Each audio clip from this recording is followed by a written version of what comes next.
नमस्कार बच्चों, आज हम कक्षा 8 का संसार सागर सह नायकः इस चैप्टर का हिंदी में अनुवाद करेंगे।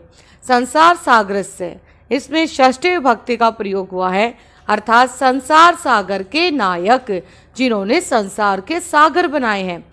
अब संसार के सागर कौन से हैं? तो यहाँ पे अनुपम मिश्र जी ने जितने भी मनुष्य के द्वारा बनाए गए तालाब, नदियाँ, नहरें, बावड़ी, ये हैं, इनको उन्होंने संसार के सागर कहा। और कहीं ना कहीं जो परंपरा कहीं छुप गई है, उस शिल्पी वर्ग का भी उन्होंने यहाँ पर वर्णन किया है। तो ये तो चैप्टर को पढ़कर ही चलेगा पता कि आखिरकार कि अनुपम मिश्र जी अपने इस चैप्टर के माध्यम से हमें क्या शिक्षा देना चाहते हैं। पाठ का अनुवाद करने से पहले सबसे पहले हम इस पिक्चर को समझते हैं। आपको ये पिक्चर दिखाई दे रही है? क्या है इसमें? कोई कुछ अपने सिर पर कुछ सामान ढो रहा है, कोई किसी को सामान उठवा रहा है, कोई जमीन को कुछ खोद रहा है। मतलब यहाँ पर किसका वर्णन है? शिल्पी वर्ग का वर्णन है ना। मतलब जो मजदूर वर्ग है, जो भवन निर्माण आदि का काम करते हैं, उन्हीं का दृश्य आपको ये दिखाई दे रहा है ना। अब देखते हैं कि इस चित्र के माध्यम से लेखक यहाँ पर क्या बताना चाहता है। के आसन ते अज्ञात नामनः, अर्थात कौन थे? के माने कौन, आसन माने थे, वे अज्ञात नाम वाले। कौन थे वे? अज्ञात नाम वाले। अज्ञात नाम जिनका कोई नाम ना हो, जिनको कोई जानता ही ना हो, तो कौन थे वे? अज्ञात नाम वाले। शतशः शस्त्रशः तड़ागः सहस एव शून्यात् ना प्रकटीभूतः। शतशः माने सैकड़ों और शस्त्रशः माने हजारों तालाब अचानक ही शून्य में प्रकट नहीं हो गए हैं।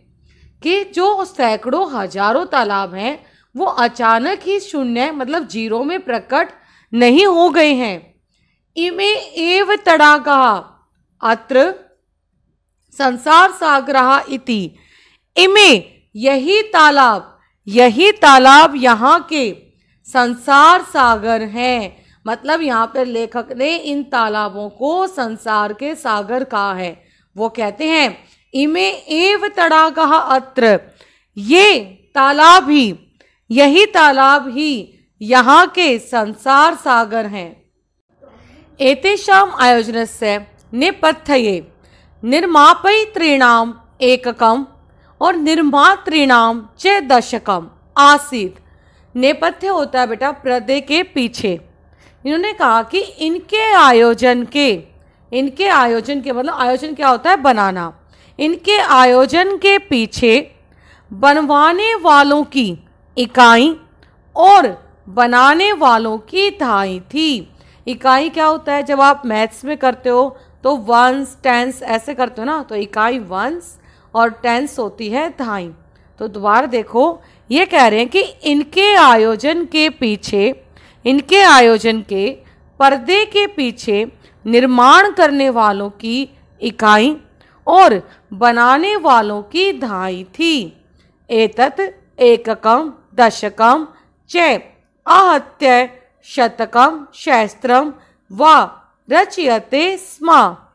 एततम माने इस इकाई और धाई ने, आहत्य माने मिलकर, इस इकाई और धाई ने मिलकर सैकड़ों और हजारों का निर्माण किया था। मतलब बनवाने वालों और बनाने वालों, इन दोनों ने ही मिलकर सैकड़ों और हजारों तालाबों का निर्माण किया था। परम व्यक्तेषु द्विशत वर्षेषु नूतन पद्धतया समाजेन यत् किंचित पठितम। परम माने परंतु, विक्तेषु माने पिछले, द्विशत वर्षेषु माने 200 सालों में, नूतन पद्धतया माने एक नई पद्धति से, समाजेन माने समाज ने, यत माने जो, किंचित माने कुछ भी, पठितम माने पढ़ा है। देखो यहाँ पे परम विक्तेषु पिछले 200 वर्षों से इस नई पद्धति से समाज ने जो कुछ भी पढ़ा है। पठितेन तेन समाजेन एककम दशकम सहस्त्रकम च इत्येतानि शून्य एव प्रवृत्तितानि। अर्थात पढ़े हुए। इस पठित समाज ने, तेन माने उस, पठित तेन माने पढ़े हुए, उस पढ़े हुए समाज ने इकाई, ढाई, हजार आदि को शून्य में ही बदल दिया। अर्थात जहाँ इकाई और ढाई ने मिलकर बनवाने वाले और बनाने वालों ने मिलकर सैकड़ों हजार तालाब बनाए, वहाँ इस 200 वर्षों से इस नई पद्धति के द्वारा इस नए समाज ने उन तालाबों को क्या किया, जीरो में बदल दिया। अर्थात उन्हें दबाकर उनकी जगह पर भवन, इमारतें आदि चीज़ों का निर्माण करना शुरू कर दिया। अस्या नूतन समाजस्य मनसि इयमपि जिज्ञासा न एव उद्भूता यद अस्मात् पूर्वम एतावतः तड़ागान के रचयन्ति स्म।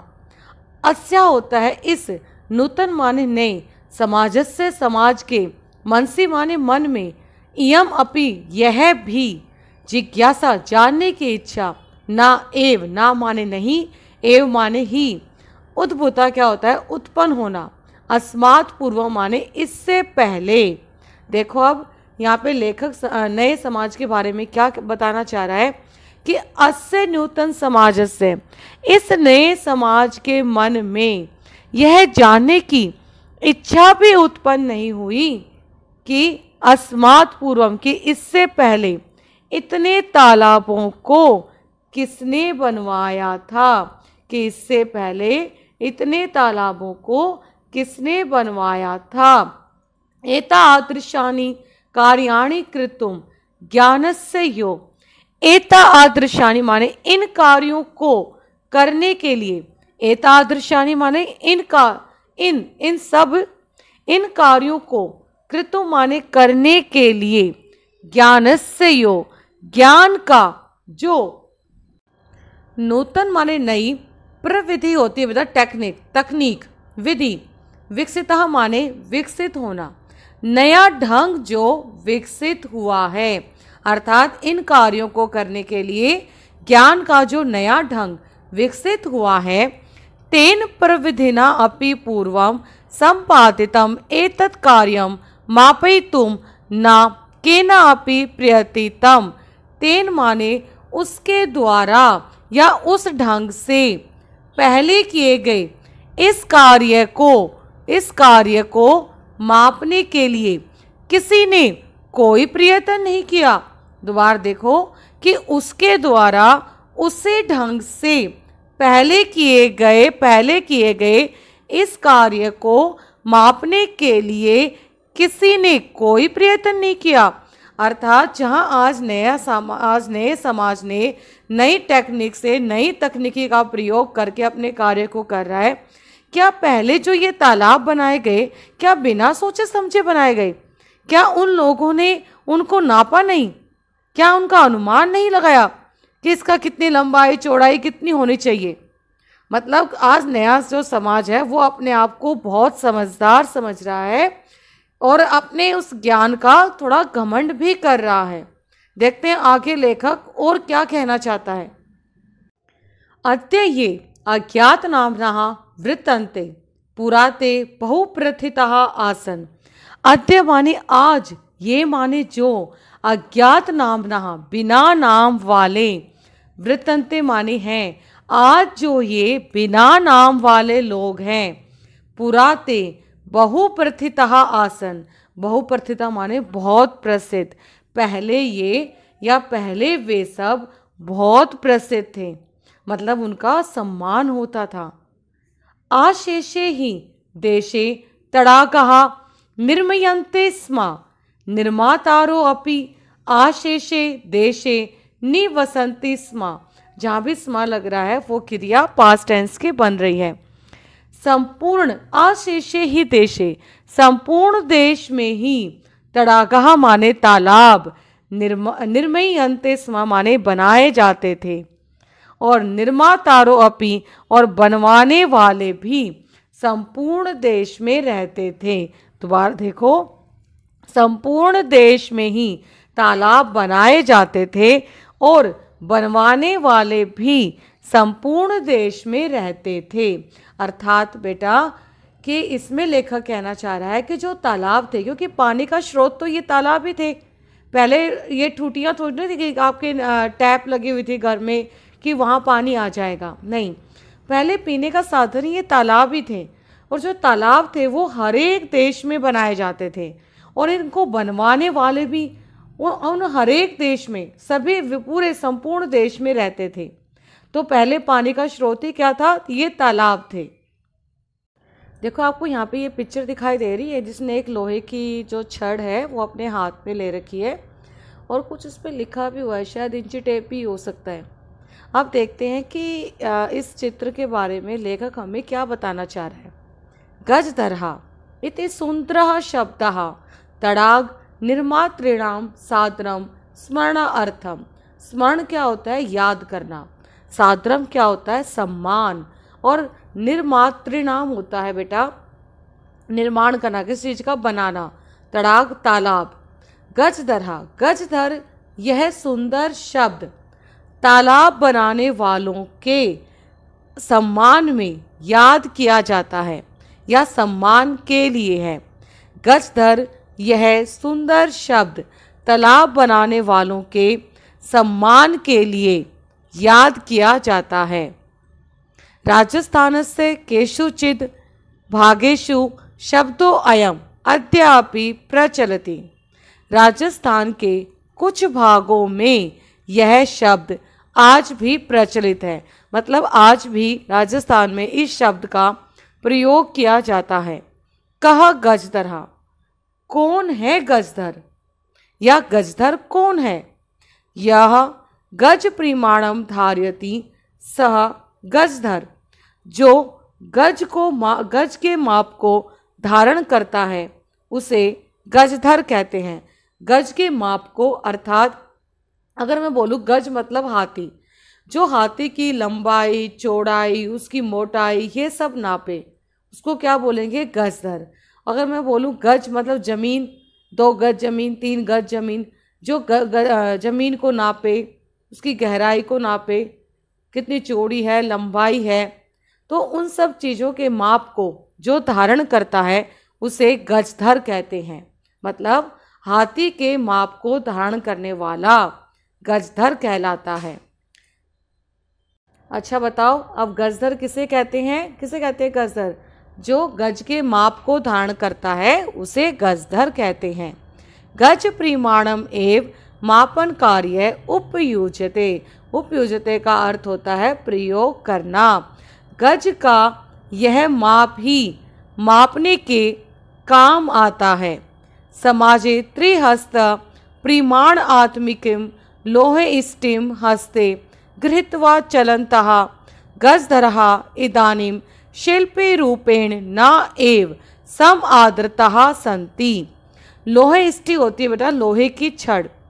समाजे माने समाज में, इस संसार में 3 हस्तः 3 हाथ लंबी माप वाली, 3 हाथ लंबी माप वाली लोहे की छड़ को हस्ते माने हाथ में लेकर या हाथ में गृहीत्वा माने धारण करके, चलन्तः माने चलने वाला, गजधर इदानीम शिल्पी रूपेण, इदानीम माने अब, शिल्पी के रूप में भी आदर नहीं प्राप्त करता। मतलब जहाँ एक समय पर उसे गजधर कहकर पुकारा जाता था सम्मान के लिए, आज के समय में गजधर तो दूर गया, उसे शिल्पी के रूप में भी, एक मजदूर के रूप में भी उसे सम्मान प्राप्त नहीं होता। दोबारा देखो, समाज में 3 हाथ लंबी लोहे की छड़ी को लेकर चलने वाला गजधर अब शिल्पी के रूप में भी आदर प्राप्त नहीं होता, शिल्पी के रूप में भी सम्मान प्राप्त नहीं होता। गजधरः यह समाजस्य गांभीर्यं माप्यते एते अस्मिन् रूपे परिचितः। गजधरः गजधर जो समाज की गहराई को मापे, जो समाज की गहराई को मापे, इस रूप में जाना जाता है। गजधर जो समाज की गहराई को मापे, इस रूप में जाना जाता है। अब इस पैराग्राफ में गजधर अर्थात जो गज को धारण करता है उसकी विशेषताओं का वर्णन किया है कि वो और क्या कार्य करता था। गजधरहा वास्तुकारहा आसन। वास्तुकारहा मतलब होता है भवन आदि का निर्माण करना, भवन मकान इन सबको बनाना। तो गजधर जो थे, गजधरा वास्तुकारहा आसन, गजधर भवन आदि का निर्माण करते थे। कामम ग्रामीण समाजो भवतु नागर समाजो वा तस्य नवनिर्माणस्य सुरक्षा प्रबंधनस्य च दायित्वं गजधरः निभालयन्ति स्म। देखो यहाँ भी स्म आ गया, मतलब पास्ट टेंस की क्रिया बन गई। तो देखो कामम, अब ये कह रहा है चाहे ग्रामीण समाज हो चाहे शहरी समाज हो, उसके नव निर्माण और सुरक्षा प्रबंध का जो दायित्व था, जो जिम्मेदारी थी, वो गजधर ही निभाते थे। दोबारा देखो कि चाहे ग्रामीण समाज हो अथवा शहरी समाज हो, उसके नव निर्माण की और सुरक्षा प्रबंध की जिम्मेदारी, दायित्व क्या होता है, जिम्मेदारी, गजधर ही निभाते थे। नगर योजनात् लघु निर्माण पर्यन्तं सर्वाणि कार्याणि एतेषु एव आधृतानि आसन। नगर की योजना से लेकर छोटे छोटे निर्माण कार्य तक सभी कार्य इन्हीं पर ही आधारित थे। मतलब चाहे बड़े नगर की योजना करनी हो या छोटे छोटे कोई कार्य करने हो, सभी कार्य जो थे वो ये ही करते थे। ते योजना नाम प्रस्तुवन्ति स्म भावी वयम आकलयन्ति स्म उपकरण भारान संगृह्णन्ति स्म। अब ते माने वे सब कौन बेटा, गजधरहा, वे सब योजनाओं को प्रस्तुत करते थे या योजनाओं का प्रस्ताव रखते थे। और भावी वयम मतलब होने वाला खर्च, होने वाले खर्च का अनुमान करते थे। उपकरण क्या होते हैं, साधन सामग्री, जैसे ईंट पत्थर ये सब किसी चीज को बनाने के लिए, तो साधन सामग्री को जुटाते थे और प्रतिदाने मतलब बदले में ना तद याचयन्ते स्म यद दातुम तेषाम स्वामिनः असमर्थः भवेयुः। प्रतिदाने माने बदले में, ऐसा कुछ भी, याचनते क्या होता है, मांगना, और बदले में वे ऐसा कुछ नहीं मांगते थे जिसे देने में उनके स्वामी असमर्थ हो। ऐसा वो बदले में कुछ नहीं मांगते थे। कार्य समाप्तौ वेतनानि अतिरिच्य गजधरेभ्यः सम्मानम अपि प्रदीयते स्म। और कार्य समाप्त होने पर वेतन के अतिरिक्त माने अतिरिक्त, कार्य के समाप्त होने पर वेतन के अतिरिक्त गजधरों को सम्मान भी दिया जाता था। नमः एतादृशेभ्यः शिल्पी भया, ऐसे शिल्पियों को या ऐसे शिल्पियों के लिए नमस्कार है, ऐसे शिल्पियों के लिए नमस्कार है। तो इस प्रथम भाग में हमने इस चैप्टर का हिंदी में अनुवाद किया और भाग 2 में हम इस चैप्टर का अभ्यास करेंगे। धन्यवाद।